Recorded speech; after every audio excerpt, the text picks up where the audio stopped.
Good afternoon বন্ধুরা, চলে এলাম আজকে লাঞ্চের মেনুটা নিয়ে। দেখো আজকে আমার বাড়িতে কি লাঞ্চ আমি রেডি করেছি।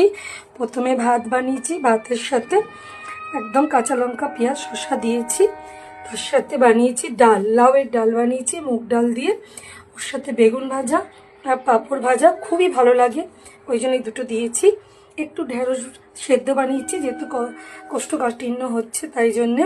পাতলা করে একটা মাছের ঝোল বানিয়েছি, কাতলা মাছের, পটল দিয়ে, মুরগির মাংসের একটা আলু দিয়ে ঝোল বানিয়েছি। বাচ্চারা মাছটা খুব একটা পছন্দ করে না তাই।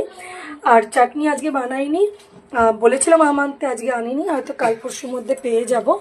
আর কুলের আচারও আজকে নিলাম না। তো এই হচ্ছে আজকে দুপুরবেলা আমাদের লাঞ্চের মেনু। যদি ভালো লাগে তাহলে লাইক করো, কমেন্ট করো, শেয়ার করো, আর পাশে থেকো। কার কোনটা প্রিয় সেটা অবশ্যই জানিয়ে দেও। এই হচ্ছে আজকে দুপুরে লাঞ্চের মেনু। টাটা।